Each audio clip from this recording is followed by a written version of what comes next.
এবং তাদের সামনে রয়েছে পর্দার আড়ালের জগৎ পুনরুত্থান দিবস পর্যন্ত। এই যে ফেরেশতারা তাকে নিয়ে যাবে, এখান থেকে তার সামনে হলো বরজাক, পর্দার আড়ালের জগৎ। সেই পর্দার আড়ালের জগতে মোমেন, কাফের, ইহুদি, খ্রিস্টান, হিন্দু সব ওর মধ্যে যাবে, পর্দার আড়ালের জগৎ। এখন এই জিনিসটাকে যদি আপনি বলেন যে কবর, তাহলে তো মুসলমানরা ছাড়া অন্যরা বাদ পড়ে যাচ্ছে। আর যদি বলেন বরজাক, তো সবাই এর মধ্যে সামিল হচ্ছে। এই জন্য আমি বলছি আপনাদেরকে, ওলামাদেরকেও, যে আপনারা এই যে কবরের আযাবটা না বলে তো বরজাক বলেন। বরজাক তো আল্লাহর কথা, এটা তো বানানো না। তাদের সামনে বরজাক কিয়ামত পর্যন্ত, ইয়াউমা ইউবআসুন পর্যন্ত। তাহলে সকল জাতি বরজাকে ঢুকছে। আর যদি বলেন কবর, তো হিন্দুরা বলবে আমাদের কবর নাই, ইহুদি খ্রিস্টানরা বলবে আমাদের কবর নাই, বৌদ্ধরা বলবে আমাদের কবর নাই, কাজে আমাদেরকে বসানো হবে না, চাপ দেওয়া হবে না, এরা বলবে। আপনি কি করবেন তখন? এই জন্য কবর কথাটা আসছে, কিন্তু কবরের আযাব এই কথাটা বলা হয় নাই। আউযু বিল্লাহি মিনাশ শাইতানির রাজিম।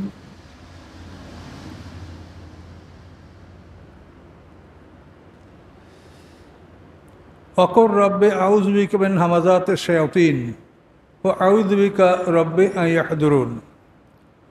আল্লাহ তাআলা আমাদেরকে শিখাচ্ছেন যে তোমরা আল্লাহর কাছে শয়তান থেকে কিভাবে আশ্রয় কামনা করবে, এটা শিখে নাও। কি বলতে হবে? কি? রব্বে আউযু বিকা মিন হামাযাতিশ শায়াতিন, হে রব, আমি শয়তানের কুমন্ত্রণা হতে আপনার আশ্রয় কামনা করছি। আউযু বিকা, আমি আপনার আশ্রয় কামনা করছি। মিন হামাযাত, শয়তানের ওয়াসওয়াসা, এর থেকে আমি আল্লাহর আশ্রয় কামনা করছি। শয়তান মানুষের কলবের উপরে মাথাটা রেখে ফিসফিস করে চুপে চুপে মানুষকে কুমন্ত্রণা দেয়। মানুষ সেটা শুনতে পায় না, কিন্তু অনুভব করতে পারে। একটা যে মনের মধ্যে আমার একটা কল্পনা, একটা বুদ্ধি বা একটা ধারণা জাগ্রত হয়েছে, এটার নাম ওয়াসওয়াসা। শোনা যায় না, কিন্তু অনুভব করা যায়। তো এইটা শয়তান মানুষের অন্তরে ঢেলে দেয়। তো আল্লাহ বলছেন তোমরা আমার কাছে আশ্রয় চাও এভাবে যে রব্বি, হে আমার রব, আউযু বিকা, আমি আপনার আশ্রয় কামনা করছি, মিন হামাযাতিশ শায়াতিন, শয়তানের কুমন্ত্রণা হতে। ও আউযু বিকা রব্বে, এবং আমি আপনার আশ্রয় কামনা করছি রব আইয়াহদুরুন, সে যেন আমার কাছে উপস্থিত হতে না পারে। এভাবে আমরা আল্লাহর আশ্রয় কামনা করব। এখন আমরা এই দোয়াও পড়তে পারি, আর আউযু বিল্লাহি মিনাশ শাইতানির রাজিম এটাও পড়তে পারি। তার কারণ আল্লাহ বলছেন যে তুমি শয়তান থেকে আমার আশ্রয় কামনা করো। এখন এইটা যদি আপনি আপনার নিজের ভাষায় করেন, তাও করতে পারেন। যার যার মাতৃভাষা, সে আপন আপন মাতৃভাষায়ও যদি এটা আপনি করেন, আল্লাহর কাছে আশ্রয় আছেন। আমি যদি বাংলা বলেন যে আল্লাহ, আমি শয়তানের কুমন্ত্রণা থেকে আপনার আশ্রয় কামনা করছি, যেটা আমি করতে পারেন।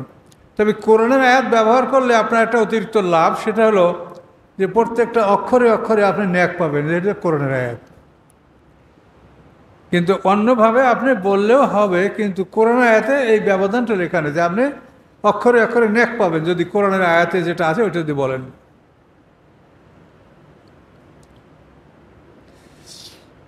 হাত্তা ইযা জা আহাদাহুমুল মউত ক্বালা রাব্বি ইরজিউন, এমনকি অবশেষে ইজা যা যখন আসে আহাদাহুমুল মউত, তাদের কারো কাছে মৃত্যু, ক্বালা, তখন সে বলে রব্বে ইরজিউন, আমাকে আপনি ফিরিয়ে দেন। ওরা আমাকে যে জগতে নিয়ে যাচ্ছে সেদিকে না নিয়ে আমাকে আপনি আবার এই দুনিয়ার দিকে ফিরিয়ে দেন।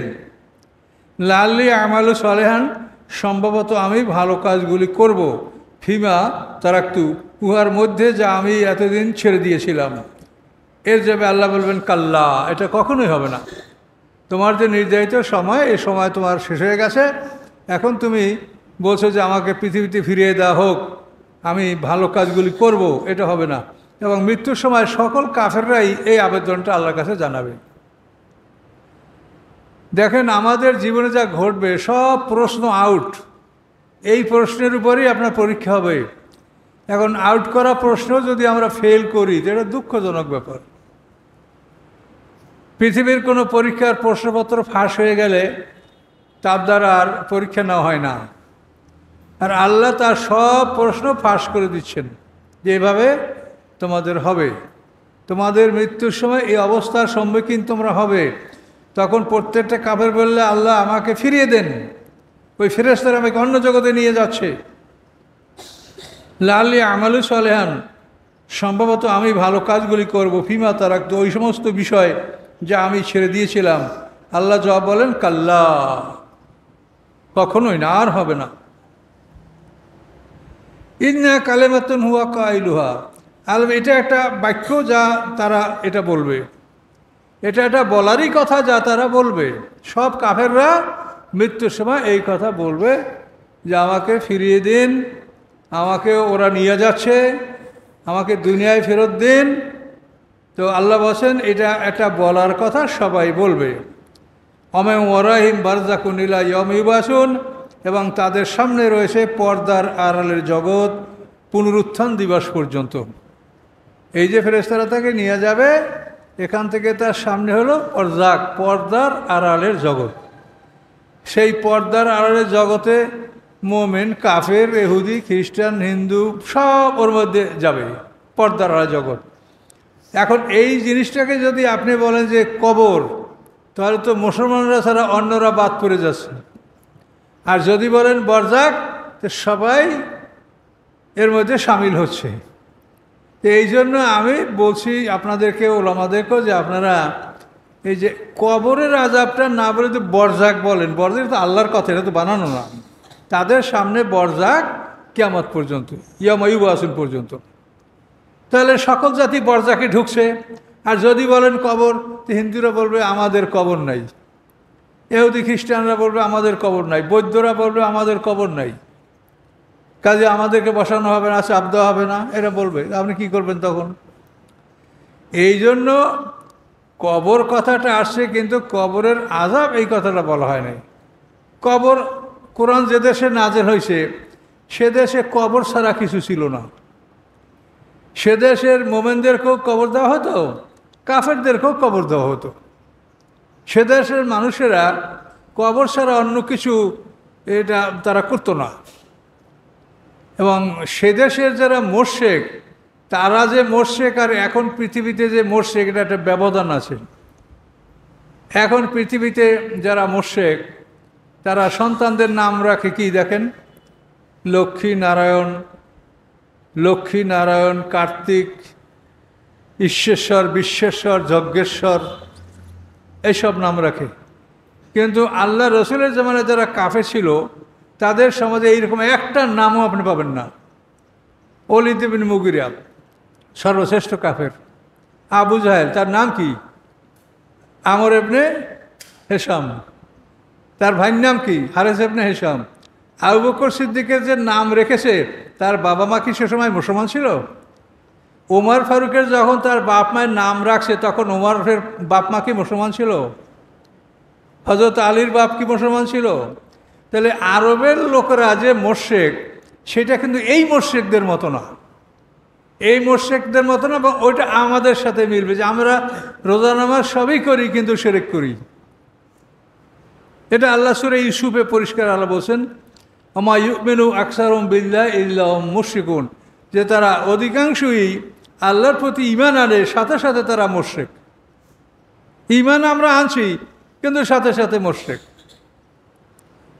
ঈমান আনছি, তারপর কবর পূজা করছি, পীরকে সেজদা করছি, পাথরকে সেজদা সম্মান করছি। তো এই জন্য আরবের মুশরিকরা, তারা এখন এই পৃথিবীর মুশরিকদের মতো ছিল না। তাদের নাম ধাম, পরিবারের অবস্থা, এবং তারা মুর্দগানকে কবর দিত। এই জন্য কবর শব্দটা কোরআনে আল্লাহ ব্যবহার করছেন, এমনি হাদিসেও আসছে। কিন্তু মৃত্যুর পরে কিয়ামত পর্যন্ত যে সময়টা, এটা আল্লাহ কি বললেন? ওমেউ ওরাহিম বারজাকুন ইলা ইয়াউম ইউবাসুন, তাদের সামনে রয়েছে বারজাক। এই বারজাকে তারা পুনরুত্থান দিবস পর্যন্ত এখানে তারা থাকবে। এখন এই কথাটা বলাতে কি আমি কবর আযাব অস্বীকার করছি? একদল আলেম ওলামা, তারা আলেম, লেবাস পোশাক নামাজ রোজা সবই আছে, অথচ এই কথাটার জন্য তারা বলে যে উনি কবর আযাব অস্বীকার করে। বলুন, তা আল্লাহর ভয় যদি না থাকে সে যা ইচ্ছে তাই বলতে পারে, এজন্য আমার কোনো আপত্তি নাই। তার কারণ আমি আমার মাওলার কাছেই সব ন্যস্ত করেছি, তিনি বিচার করবেন আমারও এবং তাদেরও। তারপর আমি আপনাদের সতর্ক করি যে মিথ্যা বলার মতো সাহস না করা উচিত আপনাদের। তার কারণ মিথ্যা হলো শিরকের সমপর্যায়ের অপরাধ। এটা পরিষ্কার সূরা হজের মধ্যে আল্লাহ বলছেন, ফাজতানিবুর রিসসা মিনাল আওসানি ওয়াজতানিবু কাউলা জুর। এই আয়াত পরে আল্লাহ রাসূল বলেছেন মূর্তির অপবিত্রতা থেকে দূরে থাকতে বলছেন আল্লাহ, আর মিথ্যা বলতে আল্লাহ বারণ করেছেন, মিথ্যা হতে দূরে থাকতে বলেছেন। কিন্তু আল্লাহ রাসূল বলেন যে আল্লাহ তাআলা কোরআনের একই আয়াতে দুইটা কথা বলেছেন, কাজে মিথ্যা এবং মূর্তির পূজার অপরাধ এই দুইটা সমান সমান, প্রায় সমান, আল্লাহ তাআলা একই আয়াতে বলছেন। তো এই জন্য বিবেচনা করা উচিত আমাদের মধ্যে, আমরা বিভেদ সৃষ্টি করব বা আপনি আমাকে যারা এই কথা বলছেন তাদের সাথে আমি মিলবো না, তাও না। আমি সবসময় সবার সাথে মিলেমিশে দিনের যে কাজ করা দরকার এটা করতে আমি রাজি আছি, যাতে আমার মধ্যে অবস্থান না পাওয়া যায় যে আমি নিজে অহংকার করেছি বা নিজে পৃথক থাকিছি, এটা না। আপনারা যেই যা বলেন আমি আপনাদের সাথে আছি, আপনারাও মোমেন আমিও মোমেন। কিন্তু আপনারা বিবেচনা করেন, আমি সবসময় একটা কথা কোরআন থেকে বলারই চেষ্টা করছি। তাহলে এখানে আল্লাহ বলেন ওমে ওয়ারাহিম বারজাকুন ইলা ইয়াউমি ইয়াবাসুন, তাদের সামনে আছে পর্দার আড়ালের জগৎ, এটা ইয়াউমি ইয়াবাসুন, পুনরুত্থান দিবস পর্যন্ত। এই সময়টা আমরা বরজাকে থাকব সবাই। তাহলে আমরা বরজাক যদি বলি, তাহলে মরার পরে যেখানেই আপনারা রাখেন সে বরজাকে আছে, তাহলে আর আযাব থেকে, কবর আযাব থেকে কেউ বাদ পড়ছে না। আর যদি তা না বলেন, 800 কোটি মানুষের মধ্যে 200 কোটি কবরে, 600 কোটি কবরের বাইরে, তাহলে ওই 600 কোটির কবর আযাবের কী হবে? আযাবটা কবরেই হবে, এটা আপনারা কি করে বলছেন বলেন? নূহ আলাইহিস সালামের প্লাবনের সময় এই যে পৃথিবীর সমস্ত মানুষ 80টা পরিবার ছাড়া সব বন্যায় ভেসে গেল, ডুবে গেল, তাদের কবর হয় নাই। এখন তাদেরকে মন কানে কিছু কোনখানে করবে? কবরে চাপ দেবে কোথায়? ফেরাউনের 10,60,000 বাহিনী লোহিত সাগরে ডুবে মারা গেল। নমরুদের সমস্ত বাহিনী মশাই খেয়ে শেষ করে দিল। তাহলে এদের কবর আযাব কোথায়? কাজে আযাব আছে সেটা বলেন, কিন্তু এটা কবরে বলিয়েন না, তাহলে আপনারাই ঠকবেন, আপনারাই ঠকবেন। মানুষ সবাই সুযোগবাদী। বিধর্মীরা বলবে মুসলমানদের ধর্মের চেয়ে আমাদের ধর্ম ভালো, আমাদের ধর্মে এই সমস্ত মরার পরে এই সমস্ত ঝামেলা নাই। তখন আপনি কী বুঝাবেন তারে? কাজে এই জন্য কোরআন থেকে কথা বলেন। আমি যা বলি তাই বলেন তা না, কোরআন থেকে বলেন। দেখেন যে এটা কোরআনে কি আছে। ওমে ওয়ারাহিম বারজাকুন ইলা ইয়াউমি ইউবআসুন। ফায়জা নুফিখা ফিস-সূর, অতঃপর যখন ফুৎকার দেওয়া হবে সিংহায়, ফালা আনসাবা বাইনহুম, তাদের মধ্যে কোনো বংশ পরিচয় থাকবে না, যে এই ভাই, এই চাচা, এই বাবা, এই মা, এই যে বংশের একটা সম্পর্ক, আল্লাহ বলেন সিংহার ফুৎ শুরু হয়ে গেলে এই সম্পর্ক থাকবে না। প্রথম সিংহার ফুৎকার শুরু থাকবে না, আবার দ্বিতীয় সিংহার ফুৎকারে হাসরের ময়দানে উঠলে সেখানে তো 50টা মাওকাফ, 50টা অনুষ্ঠান। কোনো কোনো জায়গায় তারা একে অপরকে পরিচয় দিবে না, আবার কোনো কোনো জায়গায় একে অপরকে জিজ্ঞাসাবাদ করবে। এই সব অনুষ্ঠানগুলি আলাদা আলাদা কোরআনে উল্লেখ করা আছে। তবে মনে রাখেন, ইমানের কারণের বন্ধুত্ব যেটা, এই বন্ধুত্বটা কখনোই নষ্ট হবে না। পরিষ্কার আল্লাহ কোরআনে বলেন, আল আখিল্লাহু বা'যুহুম ইয়াওমাইযিন লিবা'যিন আদুওয়ুম ইল্লাল মুত্তাকিন। বন্ধুত্ব একে অপরের সব সেদিন শেষ হয়ে যাবে, শত্রুতায় পরিণত হবে। ইল্লাল মুত্তাকিন, মুত্তাকিনদের বন্ধুত্ব এটা স্থায়ী থাকবে, এটা শত্রুতায় পরিণত হবে না। ফামান সাকুলাত মাওয়াজিনহু, অথবা ভারী হবে যার নেকের আমল, ফাউলাইকুমুল মুফলিহুন, তারা জয়যুক্ত হবে। অমান কাফাত মাওয়াজিনহু, এবং যার নেকের আমল হালকা হবে, ফাউলাইকাল্লাযিনা, তারা হচ্ছে ওরাই, খাসিরু আনফুসাহুম, যারা নিজেদের ক্ষতি করেছে, ফি জাহান্নামা খালিদুন, তারা অনন্তকাল দোজখে থাকবে। মানুষের সারা জীবনের বালেক থেকে মৃত্যু পর্যন্ত সমস্ত যে আমল কিরামান কাতিবিন লিখছে, লিখে গলায় একটা আমলনামা আছে, এটাই লিখে যাচ্ছে আর আল্লাহর কাছেও জমা দিচ্ছে। এখন যারা আমল লেখে আসরের পরে যাবে, রাতে যারা আমল লিখছে এরা ফজরের নামাজের পরে যাবে, এভাবে আল্লাহর কাছে এই আমলনামা নিয়ে যাবে, সেইটা আবার ইল্লিন সিজিনে জমা হবে। তো ডুপ্লিকেট কপি, আমাদের গলায় আছে এক কপি আর ইল্লিন সিজিনে জমা আছে আর এক কপি। এই আমলনামাটা সম্পূর্ণ যাচাই বাছাই করে রায় দেওয়া হবে সে জান্নাতি কি জাহান্নামী। কোনো একটা আমলের উপরে কোনো রায় হবে না। আমরা অনেক সময় আলেমদের কথা শুনি, এই আমলটা করলে তার জন্য 8টা বেহেশতের দরজা খুলে দেওয়া হবে, 7টা দোজখের দরজা বন্ধ হয়ে যাবে। এরকম কোনো কথা কোরআনে, এই কথার কোনো মিল নাই। কোরআনের কথা হচ্ছে যে আপনি যে আমলগুলি করেছেন এই সবগুলি ভালো মন্দ ডান বাম এটা আল্লাহ তাআলা সঠিকভাবে নির্ণয় করে আপনাকে নাম্বার দিবে, পাস অথবা ফেল। এইখানে আপনার পাস, একটা আমলের উপরে কিছু হবে না।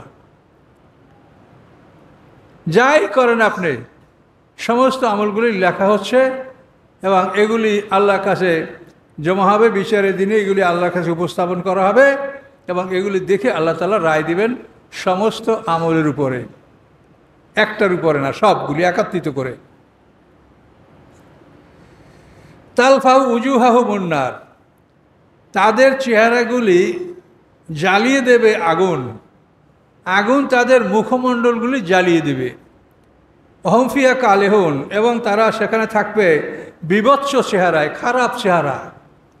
তাফসিরে বলা হয়েছে যে উপরের হোঁট থেকে চামড়াটা পুইরা পুইরা মাথার এই তালু পর্যন্ত চলে আসবে, আর নিচের হোঁটটা এটা ঝুলে পড়বে নাভি পর্যন্ত। তাহলে একটা কীরকম বিশ্রী দেখায়, তাহলে একটা মানুষ, এই কালেহুনের ব্যাখ্যায় তাফসিরে এটা বলেছে। এইভাবে তাদের চেহারা বিভৎস করা হবে এবং তাদেরকে কি বলা হবে দেখেন, আলাম তাকুন আয়াতি তুতলু আলাইকুম, তোমাদের নিকট কি আমার আয়াতগুলি পাঠ করে শোনানো হয়নি? এখন তুমি আতুকাযিবুন, তোমরা ওগুলিকে মিথ্যা সাব্যস্ত করতেছিলে। কলু, তখন তারা বলবে, রব্বানা গালাবাত আলাইনা শিকওয়াতুনা, হে আমাদের রব, আমাদের দুর্ভাগ্য আমাদের উপরে জয়যুক্ত হয়েছে।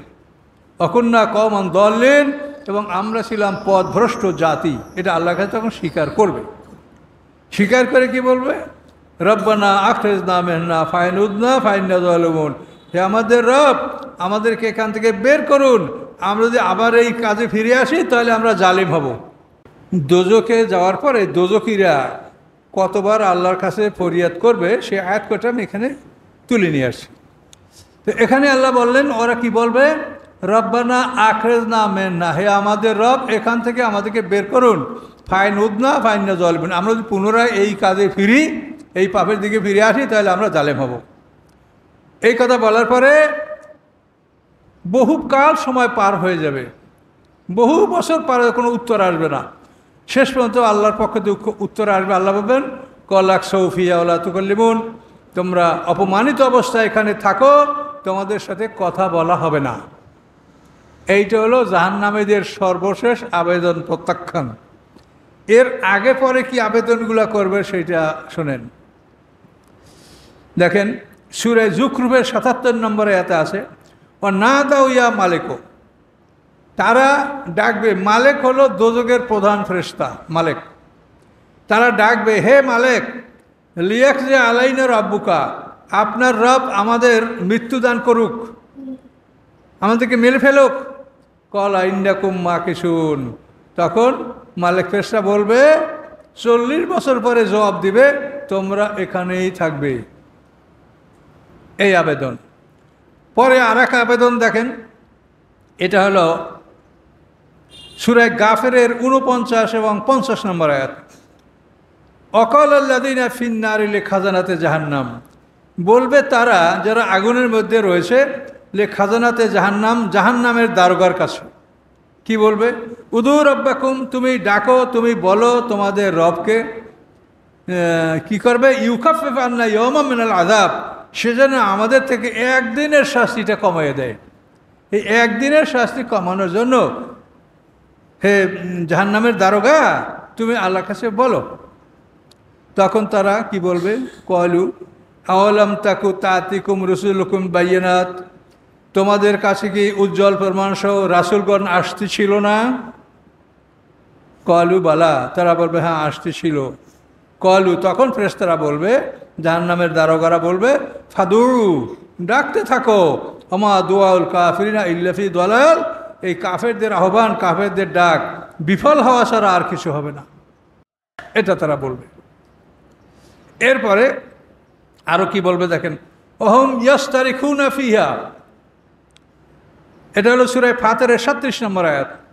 তারা ওই দোজখের মধ্যে চিৎকার করবে, রব্বানা আখরিজনা, হে আমাদের রব, আমাদের এখান থেকে বের করুন, না'মাল সালিহান, আমরা ভালো কাজ করব, গায়রাল্লাযী কুন্না না'মাল, আমরা যেগুলো আগে করতেছিলাম সেগুলির পরিবর্তে আমরা সম্পূর্ণ ভালো কাজগুলি করব, আমাদেরকে এখান থেকে বের করুন। তখন তাদেরকে আল্লাহ বলবেন, আওয়ালাম নুআম্মিরুকুম মায়া তাযাক্কারু ফীহি মান তাযাক্কারা, আমি কি তোমাদেরকে বয়স দান করি নাই, এমন বয়স যার মধ্যে একটা মানুষ উপদেশ গ্রহণ করতে চাইলে উপদেশ গ্রহণ করতে পারে, ও জাআকুমুন নাযির, এবং তোমাদের কাছে কি ভয় প্রদর্শনকারী আসে নাই? কি বলবেন আপনি? একটা মানুষ যে বয়সে একটা বোঝার ক্ষমতা লাভ করে, আল্লাহ বলেন সেই বয়স না দিয়ে কি আমি তোমাকে মৃত্যু দিয়েছি? আওয়ালাম নুআম্মিরুকুম, তাহলে এখন দেখেন আপনার এই ওমর জীবন, এই জীবনটা আপনাকে সময় দেওয়া হয়েছে যে আপনি বোঝেন, আপনি বোঝেন যে আপনার কর্তব্য কী, এটা বোঝেন আপনি। কিন্তু সেই সময়টা যদি আপনি চিন্তা ভাবনা না করে এমনি পার করে দেন, তখন তো এই আফসোস করতে হবে, হ্যাঁ, হে আমাদের রব বের করেন, আমরা অন্য কাজ করব। তা আল্লাহ কি জবাব দিলেন? যে আমি কি তোমাদেরকে বয়স দেই নাই, যে এই বয়সে একটা মানুষ বোঝার চেষ্টা করলে বুঝতে পারে? আর তোমাদের কাছে কি আমার পক্ষ থেকে ভয় প্রদর্শনকারী আসে নাই? পরিষ্কার কোরআনের কথা, যার মধ্যে দুর্বলতা নাই, সন্দেহ নাই, কিচ্ছু নেই, পরিষ্কার আল্লাহর কথা। এভাবে বলার পরে আমরা যে আয়াতটা পড়লাম, এইটা হচ্ছে সর্বশেষ আয়াত। এইটার পরে আল্লাহ আর কাফেরদের সাথে কথা বলবেন না। এই যে সূরা মুমিনে যেটা বলা হয়েছে, কলাকসাউ ফিহা, অপমানিত অবস্থায় ওখানে থাকো, ওয়ালা তুকাল্লিমুন, তোমাদের সাথে কথা বলা হবে না। এই যে আল্লাহ বলে দিন কথা বলা হবে না, এরপরে আর ওদের কোনো কথা আল্লাহও শুনবে না, ফেরেশতারাও শুনবে না, মালিক ফেরেশতারা শুনবে না, দারোগা, জাহান্নামের দারোগা যারা তারাও শুনবে না। চূড়ান্ত কথা আল্লাহ কোরআনে বলে দিন। আল্লাহ বলেন, ইন্নাহু কানা ফারিকুম মিন ইবাদি ইয়াকুলুন, নিশ্চয়ই আমার একদল বান্দা ছিল যারা বলতেছিল পৃথিবীতে, রব্বানা, হে আমাদের রব, আমান্না, আমরা ঈমান এনেছি, ফাগফির লানা, আপনি আমাদেরকে ক্ষমা করে দিন, ওয়ারহামনা, আপনি আমাদের রহম করুন, ওয়া আনতা খায়রুর রাহিমিন, নিশ্চয়ই আপনি সমস্ত দয়ালুদের উত্তম দয়ালু। এরকম একদল লোক বলতেছিল, ফাত্তাকাজতুমুহুম সিকরিয়া, তোমরা তাদেরকে উপহাস করতে, তোমরা তাদেরকে ঠাট্টা করতে দুনিয়ায়। হাত্তা আনসাউকুম যিকরি, এই ঠাট্টা করার কারণে অবশেষে আমার স্মরণ থেকে তোমাদেরকে ভুলিয়ে রাখা হলো। এই ঠাট্টা এইটাই তোমাদেরকে আমার স্মরণ থেকে ভুলিয়ে রাখলো। অকুনতুম মিনহুম তাদহাকুন, এবং তোমরা এই লোকগুলি থেকে উপহাস করতেছিল, হ্যাঁ এরা বেহেশতে যাবে, এই লোক নাই বেহেশতি, এরকম ঠাট্টা উপহাস করত। আল্লাহ বলেন, ইন্নী জাযাইতুমুল ইয়াওমা বিমা সাবারু, নিশ্চয়ই আমি তাদেরকে পুরস্কার দান করলাম আজকে, বিমা সাবারু, তাদের ধৈর্যের কারণে, আন্নাহুম হুমুল ফায়জুন, এবং নিশ্চয়ই তারা জয়যুক্ত, যারা পাশ করেছে তাদের অন্তর্ভুক্ত। কলা, আল্লাহ বলবেন, কাম লাবিস্তুম, পৃথিবীতে কতদিন ছিলে? কাম লাবিস্তুম বিল আরদে, পৃথিবীতে কতদিন ছিলে? আদাদা সিনিন, গোনা কয়েক বছর ছিলে? কলু, তারা বলবে, লাবিসনা ইয়াওমান আও বাজ ইয়াওম, আমরা ছিলাম একদিন অথবা একদিনের কিছু অংশ। ফাসআলিল আদিন, আপনি জিজ্ঞাসা করেন যারা গণনা করতে সক্ষম। তাহলে 1000 বছরের সমান হলো একদিন। তাহলে আমরা দুনিয়াতে যদি 1000 বছর হায়াত পাই, যেমন আদম আলাইহিস সালামের বয়স ছিল 1000 বছর, তাহলে পরকালের একদিন। 500 বছর হায়াত পাইলে 12 ঘন্টা, 250 বছর হায়াত পাইলে 6 ঘন্টা, 100 বছর হায়াত পাইলে 3 ঘন্টা, 62 বছর হায়াত পাইলে 1.5 ঘন্টা, 41 বছর 8 মাস আধা ঘন্টা, এখন এই হিসেবে আপনি দেখেন যে আপনি কতটুকু সময় পেয়েছেন, ফাসালিল আদ্দিন। তখন আপনি বলবেন যে আল্লাহ, যারা গণনা করতে পারে, অর্থাৎ কিরামুন কাতিবুন ফেরেশতা, ওরা তো দৈনিক আমলনামা লেখে এবং সব কিছু ওদের হিসাবে আছে, ওদের কাছে জিজ্ঞাসা করে দেখেন যে আসলে আমরা কয়দিন ছিলাম। ফাসালিল আদ্দিন, এই আদ্দিন বলতে যারা গণনাকারী অর্থাৎ কিরামুন কাতিবিন ফেরেশতা, তাদেরকে আপনি জিজ্ঞাসা করেন। কলা ইল্লা বিস্তুম ইল্লা কালিলা, আল্লাহ বলবেন নিশ্চয়ই তোমরা সামান্য সময় দুনিয়াতে ছিলে। লাউ আন্নাকুম কুনতুম তা'লামুন, যদি নিশ্চয়ই তোমরা জানতে, নিশ্চয়ই জানলে তোমরা বুঝতে যে সামান্য সময় তোমরা দুনিয়াতে ছিলে। তো আল্লাহ তাআলা এই কথাগুলি বলার পরেও কি আমরা সাবধান হব না, সতর্ক হব না? বলুন, যে আল্লাহ এমনভাবে আমাদেরকে বোঝাচ্ছেন যে এই অবস্থার সম্মুখীন তোমরা হবে, কাজেই তোমরা সতর্ক হও, তোমরা সাবধান হও।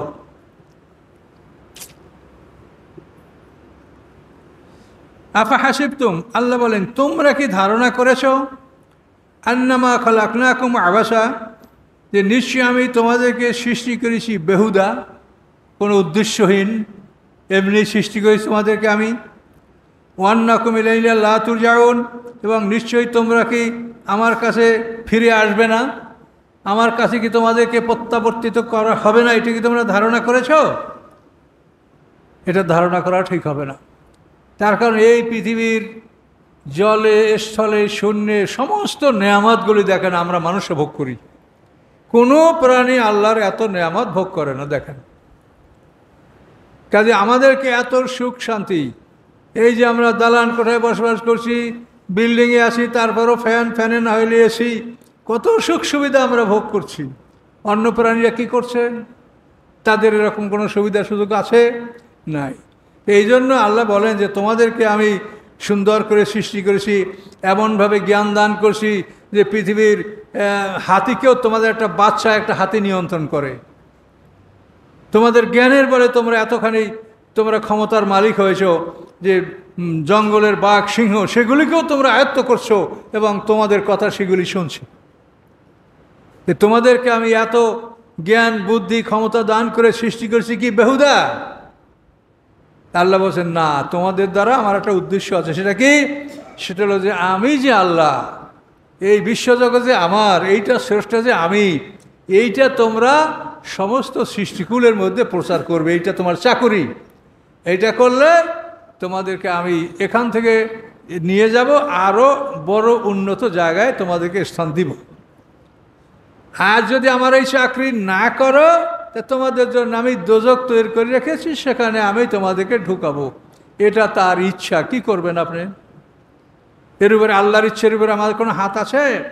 আল্লাহ লায়ুসালু আম্মা ইয়াফআলু, যে আল্লাহ যা করেন এটা কেউ তাকে জিজ্ঞাসা করতে পারে না।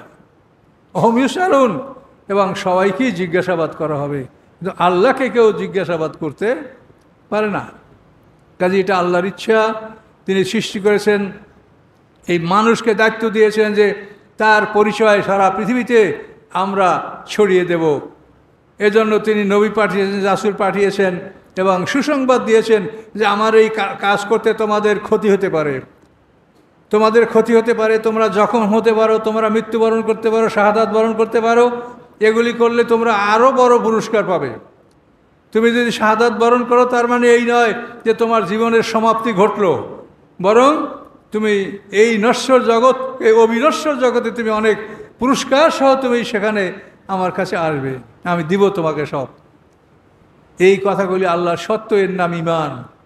যে আমি আল্লাহর কাজ করতে গিয়ে বাধাগ্রস্ত হলে এই জন্য আমি আল্লাহর পক্ষ থেকে আরও অতিরিক্ত পুরস্কার পাবো, আমি ঠকবো না, আমি হারবো না।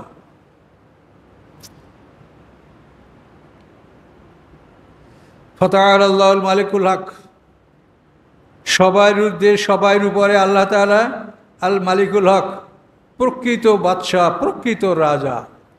দুনিয়া যত বড় বড় রাজা, তারা কেউ প্রকৃত রাজা না। তাদের একটা নির্ধারিত সময় পর্যন্ত তারা রাজা থাকেন, তারপর তারা আর রাজা থাকেন না। আর আল্লাহ হচ্ছেন প্রকৃত রাজা, তার রাজ্য কখনোই তার থেকে বিচ্ছিন্ন হয় না, তিনি সবসময় রাজত্বের মালিক। ফাতাআলাল মালিক, মালিকুল হক, তিনি প্রকৃত মালিক, সত্যিকার মালিক। লা ইলাহা ইল্লাহু, তিনি ছাড়া কোনো উপাস্য নাই। রব্বুল আরশিল কারীম, তিনি রব, মালিক, আরশেল কারিম, সম্মানিত আরশের, মহিমান্বিত আরশের, এই আরশ আকাশ পৃথিবীর চাইতে অনেক বড়, সপ্ত আকাশের উপরে সিদরাতুল মুনতাহা, তার উপরে আরশের স্থান। এই মহাসিংহাসনের মালিক আল্লাহ তাআলা। অমাইয়াদু মাল্লা ইলান আখার, যে ডাকে আল্লাহর সাথে ইলাহান আখার, অন্য ইলাহ, অন্য উপাস্য, লা বুরহানা লাহু বিহ, নাই কোনো প্রমাণ এর তার নিকট ইহার। লা বুরহানা, নাই কোনো প্রমাণ, লাহু তার জন্য, বিহি এই কাজের, যে সে আল্লাহর সাথে অংশীদার সাব্যস্ত করলো, এই কাজের পক্ষে তার কোনো দলিল নাই। ফাইন্নামা হিসাবু ইনদা রাব্বি, নিশ্চয়ই তার হিসাব হচ্ছে তার রবের নিকট, তার রব তার থেকে হিসাব বুঝে নেবেন। ইন্নাহু লা ইউফলিহুল কাফিরুন, নিশ্চয়ই কাফেররা কখনোই জয়যুক্ত হবে না। অকুল, এবং বলেন, অকুল রব্বে, বলুন হে রব, ইগফির, আপনি ক্ষমা করুন, ওয়ারহাম, আপনি দয়া করুন, ওয়ান্তা খায়রুর রাহিমিন, আপনি সমস্ত দয়ালুদের শ্রেষ্ঠ দয়ালু। এভাবে সূরাটা আমাদের ইনশাল্লাহ শেষ হলো। সূরা মুমিনুন, এরপরে ইনশাল্লাহ সামনে সূরা হবে সূরা নূর। তো আমরা এই সূরার প্রথম থেকে শেষ পর্যন্ত অনেক ভালো ভালো কথা আছে। এই কথাগুলি আপনারা সবাই শোনেন, একবার শুনেছেন, আবার ইউটিউবে শোনেন, এবং এই দাওয়াতগুলি দেখেন সারা পৃথিবীতে আল্লাহর হুকুমে ছড়িয়ে পড়ছে। মোবাইল, এটা মানুষের জন্য কল্যাণও হতে পারে, অকল্যাণও হতে পারে। এই মোবাইলের মাধ্যমে আমাদের কথা সারা পৃথিবীর মানুষ শুনছে, আলেমুল আমাদের কথা সারা পৃথিবীর মানুষ শুনতে পাচ্ছে। কাজেই কোনো বিধর্মী বলতে পারবে না যে আমার কাছে দাওয়াত পৌঁছে নেই, তাদের কাছেও দাওয়াত পৌঁছছে, তাদের মোবাইলে দাওয়াত ঢুকছে। কাজেই দাওয়াত সকলের কাছে পৌঁছে গেছে, তে কোনো সন্দেহ নেই। এবং আল্লাহ রসুল বলছেন যে কিয়ামতের আগে সমস্ত গৃহে কলেমার দাওয়াত ঢুকবে, সমস্ত বাড়ির মধ্যে কলেমার দাওয়াত এটা পৌঁছবে। কোনো বাকি, কোনো পাকা ঘর, কাঁচা ঘর, কোনো ঘর বাকি থাকবে না, সবাইয়ের বাড়িতেই কিন্তু কলেমা ঢুকবে। বেজে আজিজেন অবেজেল্লে জালিলেন, যারা সম্মানিত তাদের ঘরে সম্মানের সহিত, আর যারা অসম্মানিত তাদের গৃহে অসম্মানের সহিত, কিন্তু কলেমা ঢুকবেই। এখন দেখেন এই মোবাইলের মাধ্যমেও কিন্তু সমস্ত গৃহে, সমস্ত মানুষের কাছে দাওয়াত কিন্তু পৌঁছে যাচ্ছে। আর এই দাওয়াতটা পৌঁছানোই হলো নবী রাসূলদের কাজ, এবং তারপর আমাদের কাজ। এই দাওয়াত পৌঁছিয়ে দেওয়া, এটাই আমাদের দায়িত্ব। ইমানকে আনলো কি না আনলো সেটা দেখবেন একমাত্র আল্লাহ রাব্বুল আলামিন। সেখানে আমাদের কোনো জিজ্ঞাসাবাদ হবে না, আমাদেরকে শুধু এটাই বলা হবে যে দাওয়াত তোমরা পৌঁছিয়েছো কিনা। আলাইকাল বালাগ ও আলাইনাল হিসাব। আল্লাহ বলেন, হে রাসূল, আপনার কাজ হলো পৌঁছিয়ে দেওয়া, আর আমার কাজ হলো হিসাব নেওয়া। আমানতু বিল্লাহ। নমস্কার।